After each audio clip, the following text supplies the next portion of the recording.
Alliance ఎందుకు మీరు అలయన్స్లు డిస్కషన్లు చేస్తున్నారు?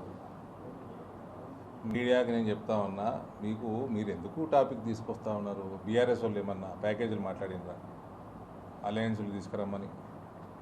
ఇవన్నీ చేస్తాడు ఆ కేసీఆర్. ఇప్పుడు కేసీఆర్ కూడా లేడు రాజకీయంగా. KCR is no one today. ఆయనకు బాధ్యత ముఖ్యమంత్రికి ఇస్తే 10 ఏళ్ళు సెక్రటరీ అడుగుపెట్టలే, అపోజిషన్ పార్టీ లీడర్గా ఇస్తే కీలటి వరకు అసెంబ్లీలో అడుగుపెట్టలే. పీకనిక రాజకీయాలు చేస్తున్నా కేసీఆర్. ఎక్కడ అలయన్స్ అండి? దేంతో అలయన్స్? అలా లీడరు లేడు, ఆ పార్టీ లేదు నా దృష్టిలో. శాస్త్రి గారు మీరు అంత సీనియరు, మా నాయన రాజకీయాలు చూసినారు. ఈ రాష్ట్రంలో పొలిటికల్ రాజకీయాలు, పొలిటికల్ అలయన్స్ అని చూసిన వాళ్ళే కదా మీరు. 2004లో కాంగ్రెస్ పార్టీ ప్రభుత్వంలోకి పెద్ద ఎత్తున వచ్చింది. ఆ టైంలో ఆ గాలి ఉన్నప్పుడు 42 సీట్లు ఇచ్చిండ్రు టీఆర్ఎస్కి.